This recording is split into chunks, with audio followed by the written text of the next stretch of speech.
Labas, Kotryna. Labas, Mindaugai. Kaip tau sekasi? Gerai, toks darbingas, intensyvus, kūrybingas metas dabar. Metų pradžia, tai užsukinėjom šitą motorą, kad visus metus gerai važiuotų. Geras. Tai galėtum, prisistatyti, kokia tavo veikla, kas tai per motoras ir kur ten nusisakė taip. Mano veikla ganėtinai įvairialypė yra.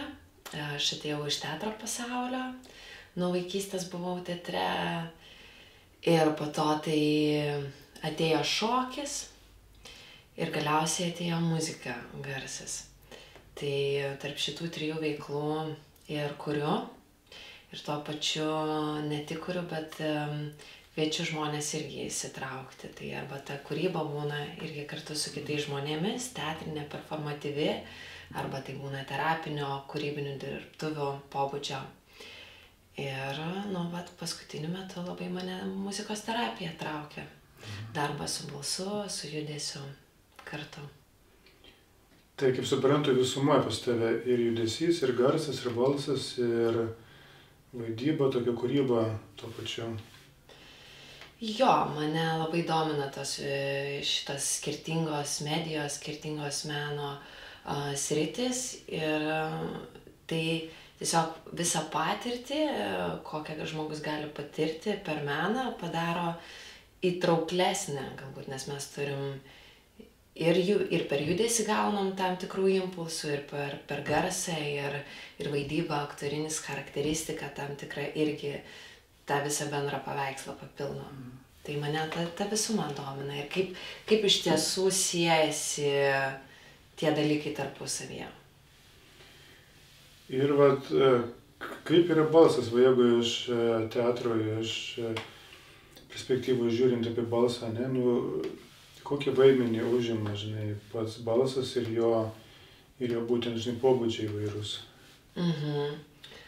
Mano manymu, kad tai labai svarbus elementas. Aišku, gali būti tik tai judesio teatras, mes galim apsieiti be balso. Menas tuo ir yra įdomus, kad jisai gali susifokusuoti vieną sritį ir juo išpildyti, bet jeigu grįžtant prie balso, tai yra, sakykime, vien tik tai tas radijo teatras arba garso meno performansai, ir kuriuose balsas, jisai atskleidžia turbūt labai daug, gelmę mes jaučiam, ar labai daug iš balso galima atpažinti, taip, netgi nematydami žmogaus, bet girdėdami jo balsą, visų pirma galima apspręsti ką. Daugeliu atveju galim nuspręsti jo lytį, manau, taip, iš balso. Tada suprasti, jisai jaunas ar senas. Balsas, pavargęs ar energingas, platus balsas, laisvas balsas ar susikaustęs. Ir begalės kitų daug aspektų, kokios šiandieną jisai nuotaikos, kokią patirtį galbūt žmogus turi. Vien nuo pačio skambesio, sakyčiau. Visa kita, toliau ne visa kita, bet toliau yra ir dar turinys, ką žmogus kalba, tai irgi yra svarbu. Bet tai jau kitas aspektas, kuris aišku siejasi su balsu.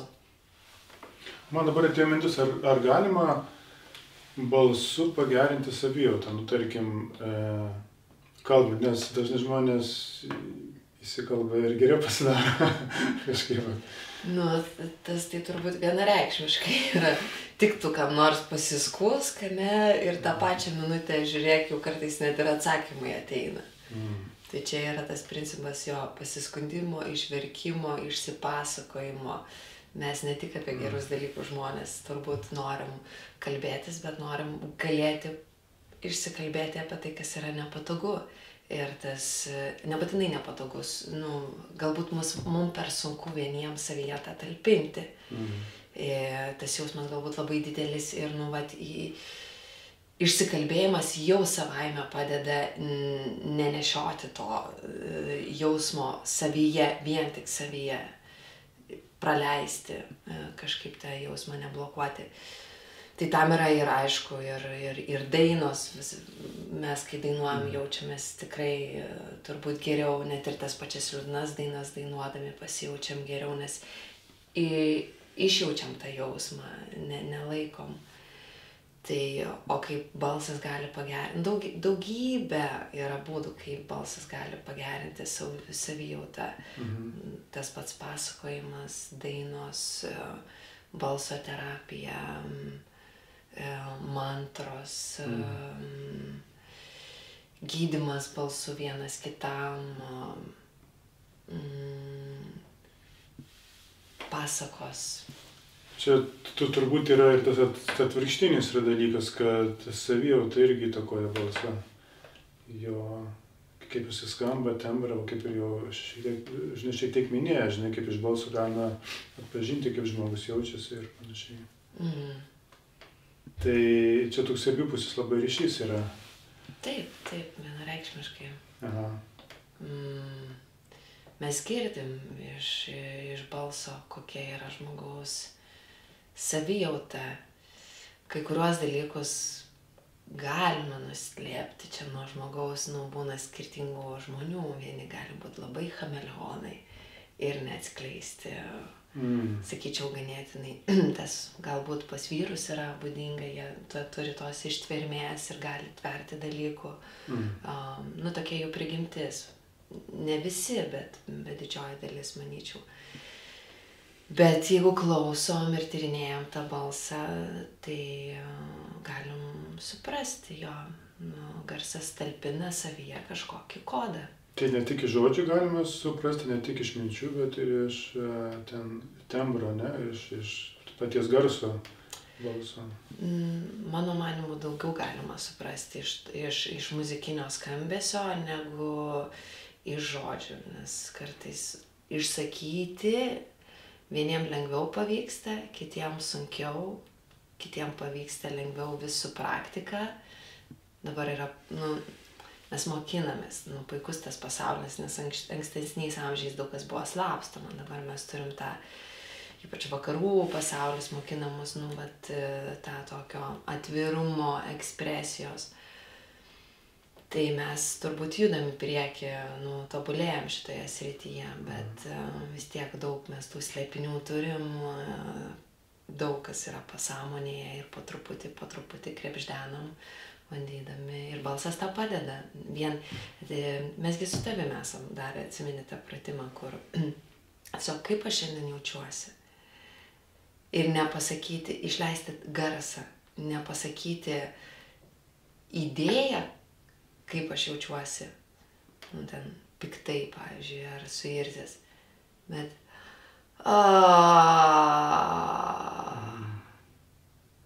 ir mes iš to galim atpažinti, kas buvo tas garsas. Ir mums palengvėja, dažnu atveju palengvėja. O čia nėra toks kaip ir užburtas ratas, tarkim, vidinė savijauta, emocija ir balsas ir tarkim, jeigu žmogus, kuris, tarkim, blogai, jaučiasi, tai jisai slopina savo balsą ir tuo pačiu tos emocijos slopina ir tarpsme jos balsas slopina emocijas, emocijos slopina balsą ir taip gali žmogus galbūt įsisukti, jeigu jisai neįsilaisvina iš... Aš gal sakyčiau šiuo atveju mintis ir emocijos, kaip jos kartu rišasi. Čia daug kas labai irgi priklauso nuo kaip mes įvardinam tas sąvokas. Manau, kad jeigu yra, pavyzdžiui, kokia emocija kaip depresija, jausmas depresyvus ir ateina mintis depresyvi ir, kaip tu sakai, viena kitą papildo. Bet jeigu tu kalbi apie balsą, irgi tokias depresyvų, gal čia, kaip čia pasakyti, tai ne turbūt tas mūsų fizinis balsas, bet nors iš tikrųjų taip galvojant, kad pats balso skambesys, kokį aš save girdžiu, net nebūtinai išreikšdamas į kitus žmonės, bet vis tiek mes, kai klausom savęs viduje, mes girdim, ir girdėjimas yra kažkoks skambesys viduje. Ir jeigu tas mūsų balsas yra tamsus, niūrus, pastoviai klausantis tos pačios melodijos, tokia ir nuotaika mumise nusėda. Tai kai mes pakeičiam kažkokią spalvą, duodam kitų impulsų, būna su kitais žmonėm pašnekėjus, šviesus, nuotaikinis, iš karto mums pakyla. Galbūt nieko jis ypatingo nepasakė, bet tiesiog skambesys ir jo vibracijos mus paveikia. Ir mes dažnai negalvojam apie tą tokį, kaip pati vibracija garsinė aplinkos veikia mūsų kūnus, jinai gali atpalaiduoti, gali įtempti. Ir ten, mano manimu, galėtų būti mūsų dėmesys iš tiesų į tą ne tik tai racionalų, ką pasakė, ar tai man naudinga ar nenaudinga, bet kaip aš jaučiuosi, kas vyksta aplink mane. Ir kaip suprantu, dėl balso, apskritai ir tos įtampos ir kūne atsiranda, ne? Ir tada irgi tos kūno įtampos irgi įtakoja balsą ir balsas kūną. Ir balsas kūną, iš esmės, nes jeigu žmogus įsireikia, piktai ar nepiktai, jisai ir fiziškai gali atsipalaiduoti, įsilaisvinti. Taip, tai tu klausi, ar įtampos atsiranda dėl tam tikro balso nusistovėjusio? Taip, nes mes šiek tiek palietėm tą emocinę būseną, balso tembrą, kaip ir balsą, bet dar, jeigu dabar dar pažiūrėti į fizinį kūną, kaip jo, vidinės įtampos, susikaustymai, tai matyti irgi balsas čia daug ką lemia ir balsai įtakoja. Taip, mūsų tas balsinis aparatas, bent jau ir tokiais mokytojais, kokiais aš rėmiausi ir mokiausi iš jų, tai kalba apie tą holistinę balso pusę, kad jisai turi tą fizinį, emocinį, mentalinį pradą. Ir balsas nėra tik tai turbūt mūsų gerklėje, mes galim pajusti, kad balsas yra labai giliai, nueiti iki visų mūsų kūno dalių ir mes galim įgarsinti, kaip kad tam tikra mūsų kūno dalis siejasi. Bet jeigu kalbant techniškai apie tą mūsų balso aparatą, kas kuria tą garso skambesį, tai ten tikrai gali irgi kauptis įtampos ir tos įtampos kaupiasi dažniausiai dėl tam tikrų irgi, sakykime, emocijų, galbūt kažkas turbūt gali ir gimti su tam tikrom fizinėmis ir tuo pačiu balsinėmis negalėmis, bet tam tikros praktikos ir pastovumas tam gali padaryti labai didelių pokyčių. Nes žmogus tuo ir įdomus, kad jisai yra adaptyvus ir besikeičiantis ir kur mūsų dėmesys keliaus, ten mes tas įtampas galim sureguliuoti. Įtampa savaime nėra blogas dalykas. Įtampa yra tai tam tikra energinė pakrova. Ir arba mes tą įtampą kaip elektros srovę panaudojam, arba mes ją ignoruojam ir sakom, mums nepatogu. Kaip sako, elektros srovė didelė įtampa, negaliu pakelti. Bet jeigu gali ją pakelti ir konvertuoti, tai mes generuojam dar daugiau energijos ir ta energija pakeičia savo kokybę. Tai įtampa gali būti kaip tonizuojantis veiksnys,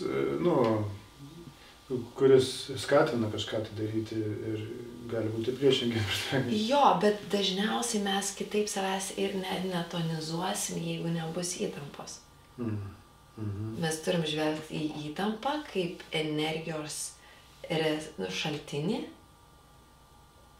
kuriuo keičiam savo tam tikrą kokybę. Taip, įdomu čia.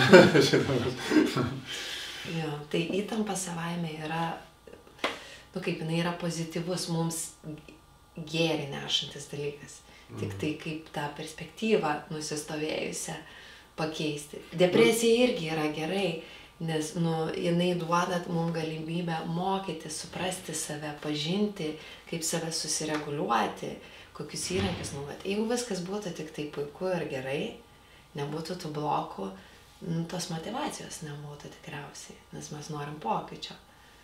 O kai nėra ką keisti, tai kam tada kažkur judėti? O kodėl žmonės tada nervinasi? Nervinasi, dažniausiai kažkokia įtampa kyla ir jie pradeda, dėl to susinervina, tarkim, pradedam, kaip sakyti, pergyvent ar žodis, pergyvent. Dėl ko pergyvenam?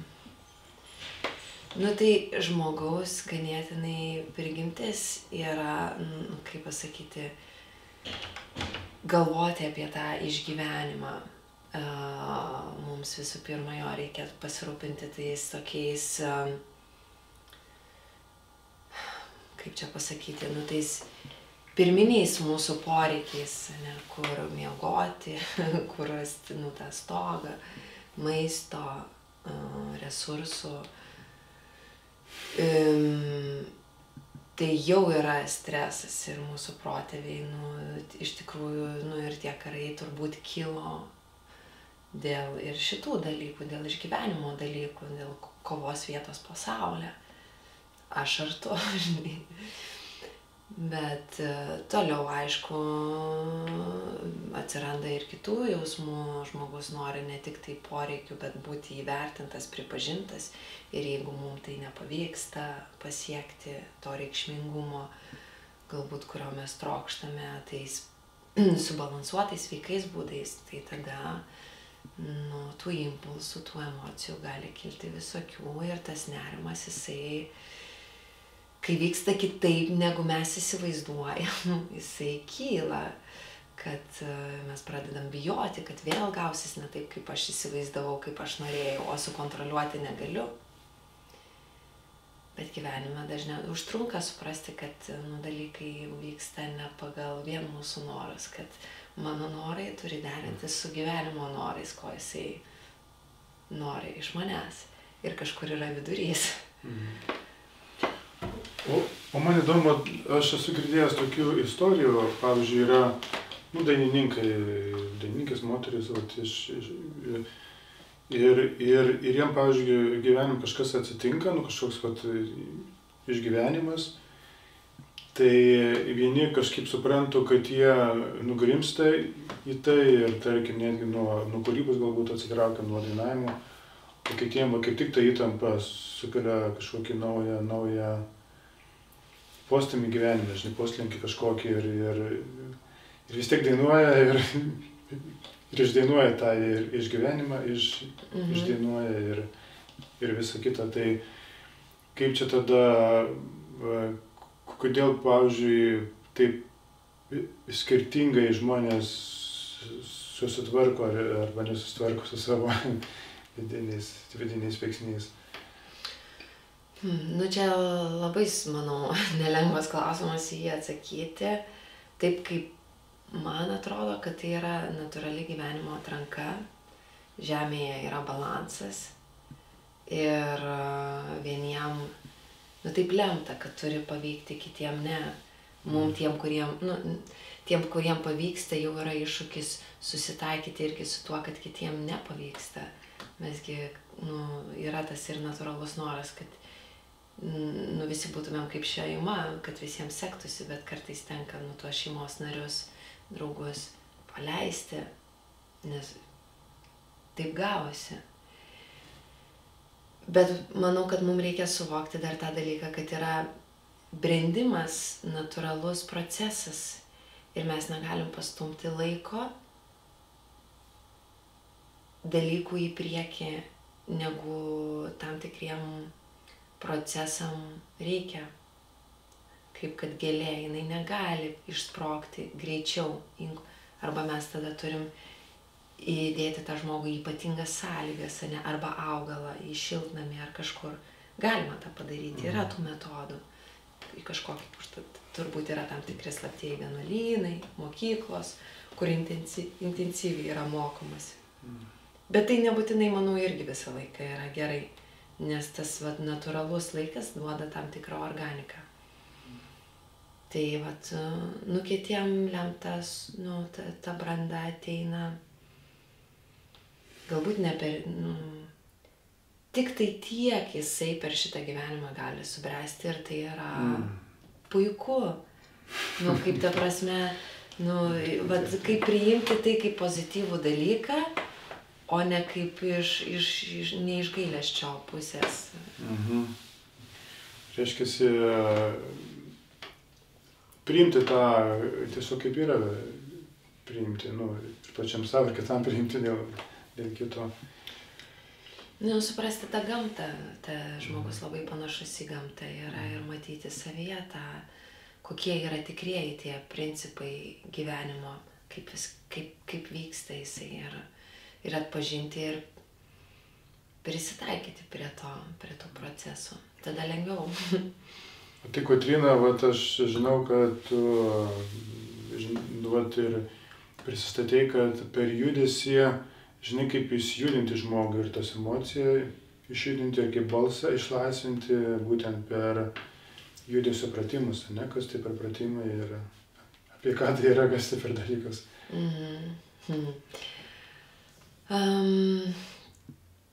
Apie daug ką tai yra, bet jeigu tai bandant supaprastinti,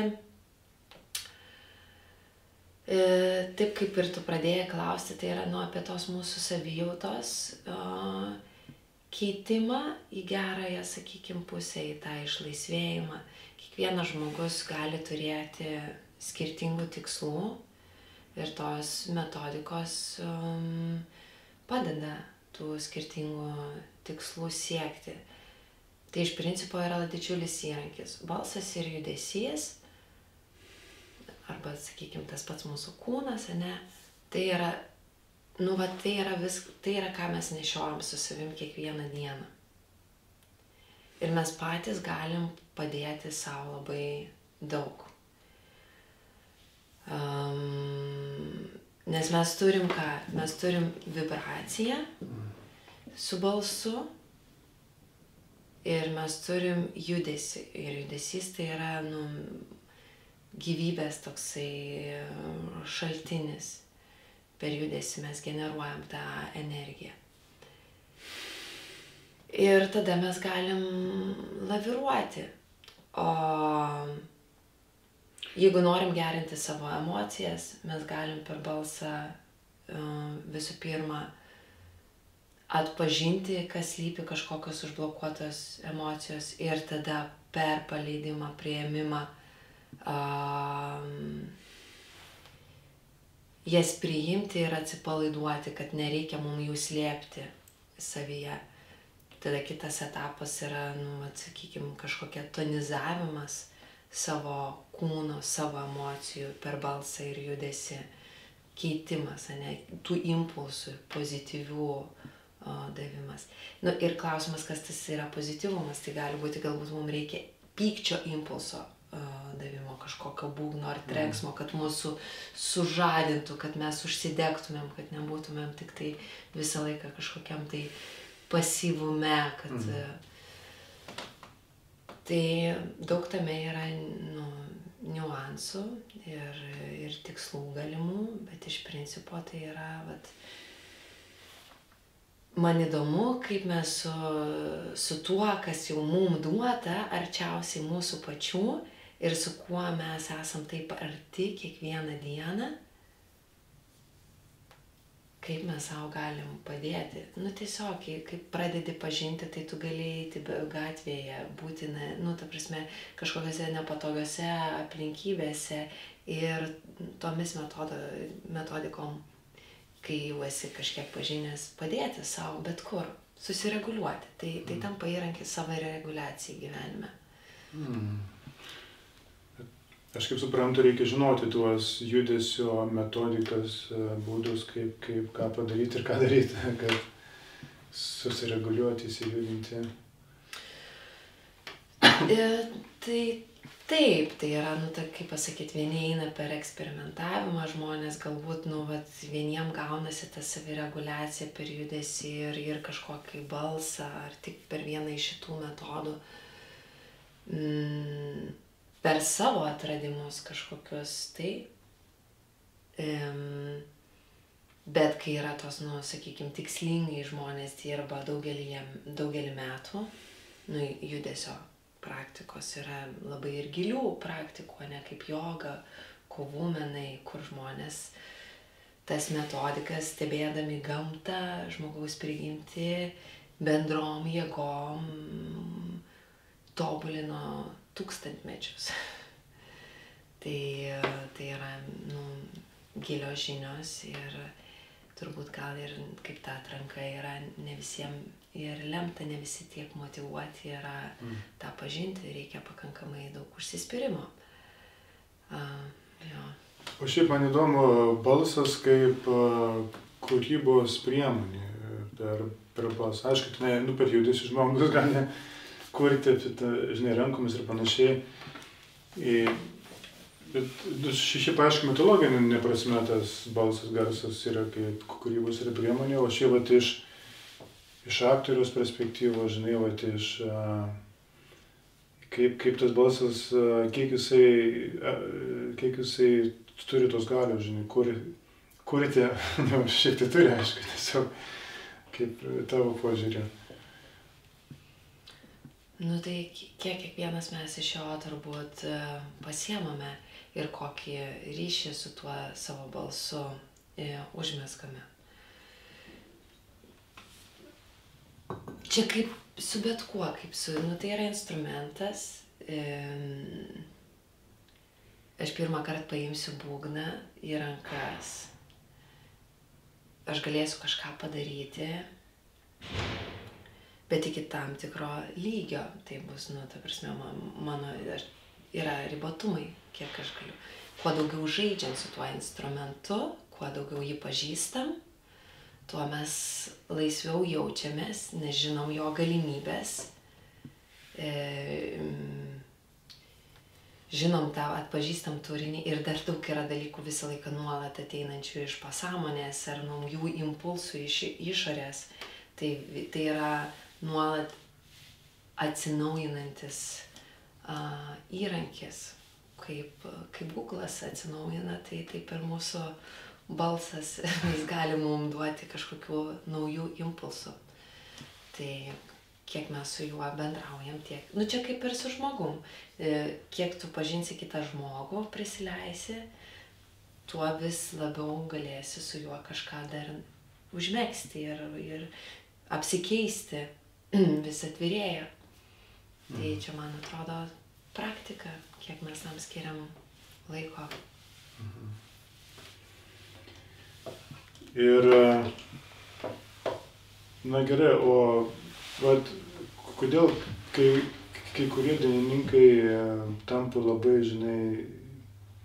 žinomais, kaip tas lietuviškas žodis yra garsus, garsus, tai vien turbūt garsiai dainuot nepakanka, reikia kažko tai daugiau, kad taptum garsus, pagal tą žodį. Garsas sklinda, ne? Tai turbūt tas žmogus, kadangi garsas turi prigimti tą skleisti porą, kažkur tai nuo vieno kažkas kitam pasakė.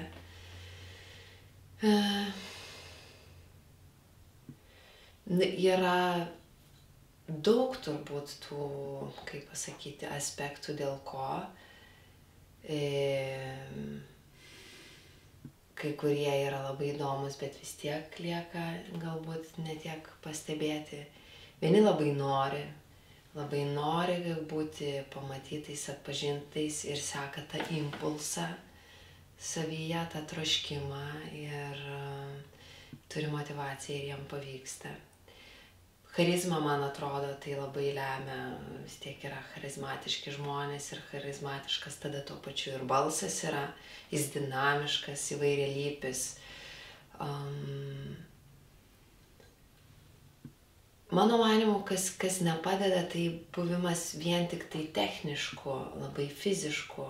Ir kai mes įsivaizduojam, kad dainavimui reikia labai daug ten tų techninių gebėjimų.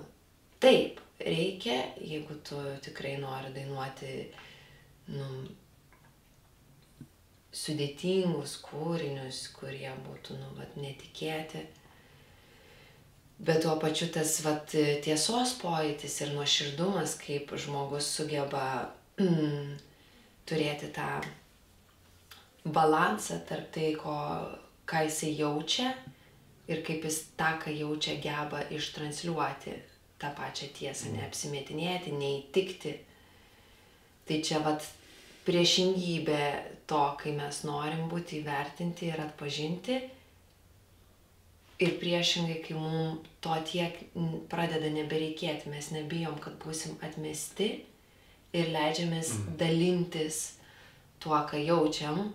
Taip. Ir tas mus atpalaiduoja, kad kažkas nuoširdžiai gali išsakyti taip, kaip jaučiasi ir mes tada aš Dievui, jisai pasakė šitoj dainoje taip, kaip aš jaučiuosi, kaip aš jam dėkoju, kad jisai. Tai manau, kad čia to aktoriaus dainininko prigimtis yra gebėti tą padaryti. Aha, tai mane iš tikrųjų žavi tie, pavyzdžiui, atlikėjai, kurie, kaip tu sakai, nebijo tos vidinės, tą vidinį tiesą tai perteikti, kad netgi ir apsiverkia kartais, pavyzdžiui, dainuodamas, ne, tai tas toks, kitam gali atrodyti, čia toks apsinuoginimas, verkti tiesiog prieš scenos ir parodyti, žinai, savo jausmus viską, tai čia, kaip sakyt, labai jautru yra. O tas, perteikti, gebėti, žinai, perteikti tiesą, tai čia yra, gana stipru, aš manau, ne? Tas. Manau, taip, tikrai, kad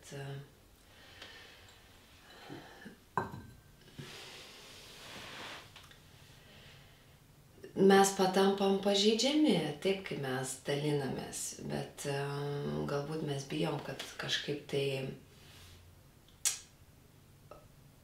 kiti žmonės matys atvirai mūsų jausmus ir gali galėti tuo manipuliuoti, mes išsakom, kaip yra ir jie per daug apie mus informacijos kažkokios žino. Bet tie, kurie neišsigąsta to ir leidžiasi būti pažeidžiami,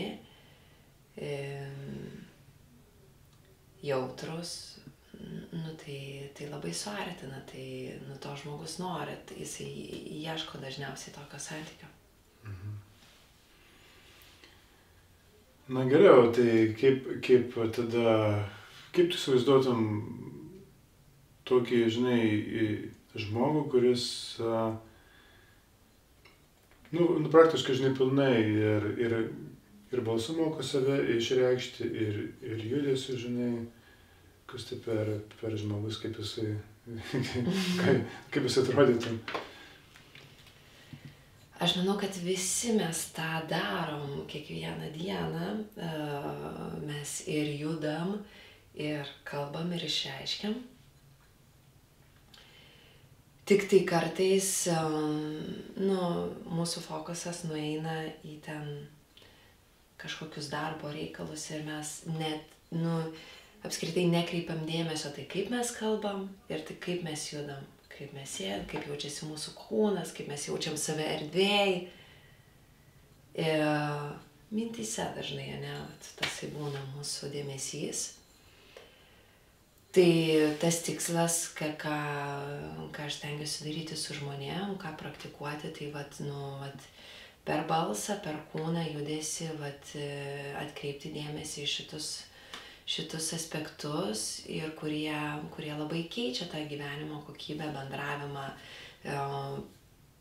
Tiek visų pirma pojūtį savo kūne, nes tu gali jaustis gerai ir puikiai savo kūne, ir tai yra didžiulė dovana. Mes taip esam sutverti jaustis, galėti.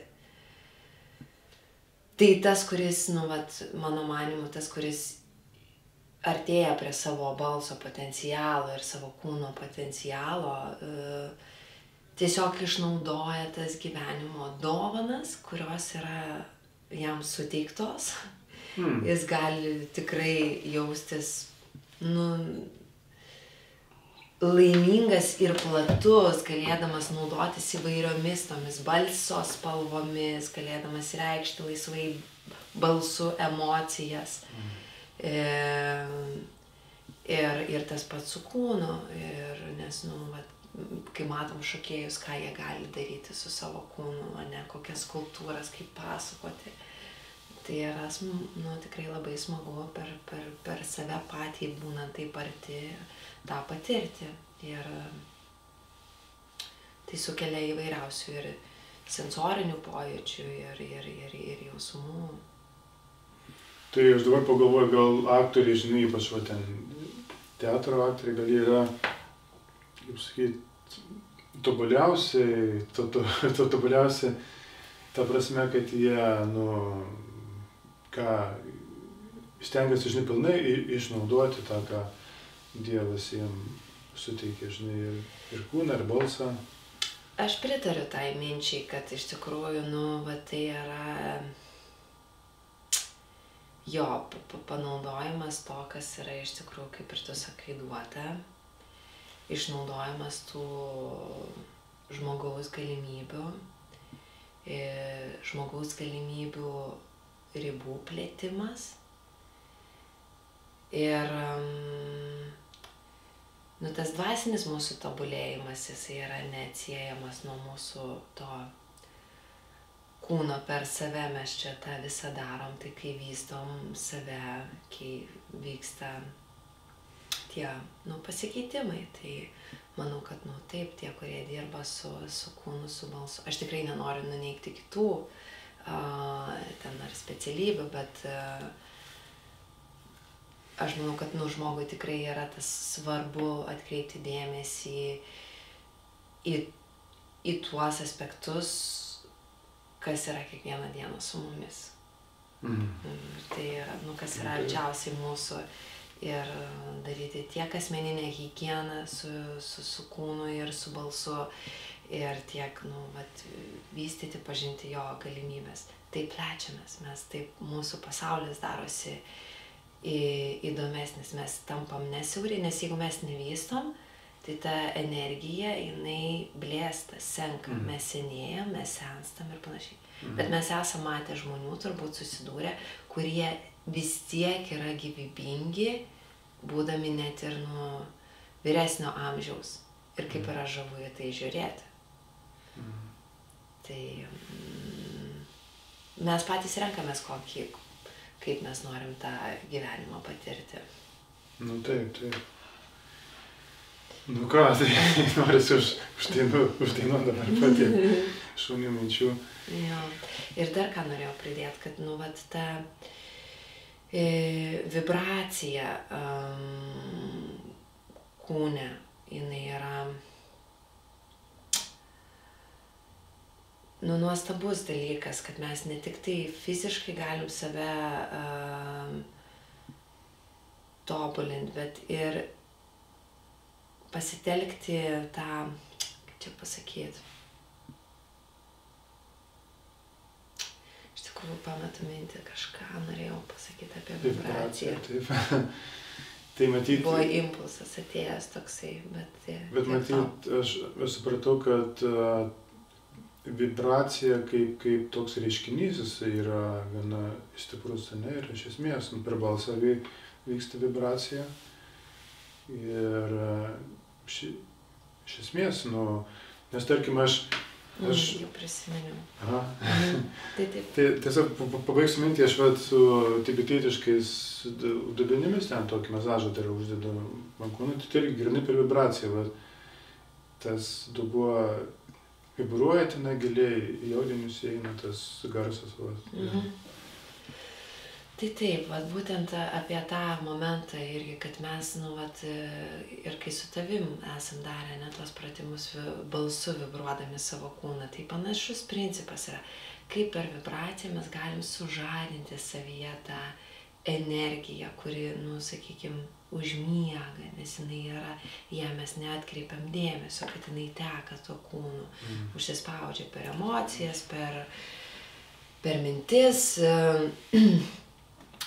Ir mes turim tuos instrumentus, labai subtiliai galim prieiti. Galim fiziškai ganėtinai aktyviai, galim subtiliai per kūną, vibracija irgi yra tam tikras irgi judesys, judinimas. Bet jisai, jis kitoks, jisai ir vibracijos tuo pačiu mėgsta erdvę, kur vibruoja, kur geras rezonansas yra. Kokias erdvės galėtum pavardinti, kur vibruoja garsas gerai. Kokios erdvės? Per aukštos lubos dažniausiai būna būna ten, kur orkestrai groja, ten. Jo, kur skliaustai bažnyčiose, ne, kur yra erdvės, kur yra suspausta, tas garsas nesklinda. Tai taip ir mūsų kūnui. Tam, kad mes skambėtumėm, reikia erdvės ir tada vibracijos gali tekėti. Mes vibruojame, tai ką reiškia, mes vibruojam. Per mumis teka ta energija. Ir kai mes turime energijos, tada mes galim padaryti. Tai ką aš norėjau, apskritai, visi darbai yra mano manymu svarbus, bet kur kartais žmonės tą pradeda disbalansą justi, kai mes susifokusuojam į darbą ir pamirštam savo kūną ir tą aparatą, tada mes nebeturim energijos ir darom perspaudimą ir vis labiau užsekinam save. Mes galim pradėti ieškoti ir daugybė žmonių tą daro, to balanso, kaip vis, nereikiant net eiti į jokius džimus, yra įrankiai, kur mes savaime su savim galim skirti po keletą minučių per dieną, daugiau mažiau, kol besimokinam, ir sužadinti save, taip atgaivinti, kad jaustumėmės tikrai gyvybingi ir viskas yra čia pat. Vietoj to, kad daryti iš to spaudimo, kur tveriant iš sunkumo. Ir tai nebūtinai ilgai. Tai žodžiu, aš dabar kaip supratau, tai žmogus turi tokį galingą įrankį balsą ir juo dažniausiai labai mažai naudojasi šito įrankiu. Naudojasi tai daug. Bet, siaurai gal, kaip? Jo, manyčiau, kad tas yra dalykas, daug mes naudojam ir dainuojam, ta prasme, vis atgimsta mūsų tos mūsų etno dainos, sutartinės, dabar tų ratų daugėja, kas yra labai archaiška, labai gilu ir mūsų pasąmonė tai atpažįsta ir atrodo tai taip artima. Nors atrodo, gal tėvai kažkaip nedainavo, ne, ten anksčiau kažkam dainavo. Bet jo, tas aparatas yra labai platus, jisai, tikrai gali mums daug ką duoti. Ir nuo mūsų priklauso, kaip mes tai pasinaudojam.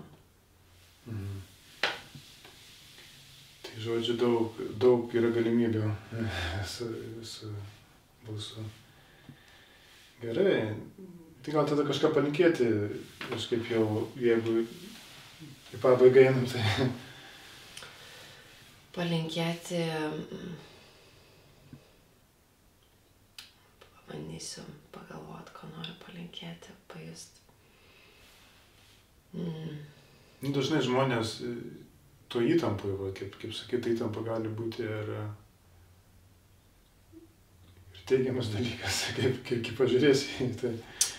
Jo, tai galbūt panašiai ir norėčiau palinkėti, kad gyvenimas turi tų tikrai daug didelių iššūkių kiekvienam mum ir tie iššūkiai yra nebereikalo tam, kad mes tobulėtumėm ir jų neišsigąsti ir priimti tai kaip dovanas vystymosi ir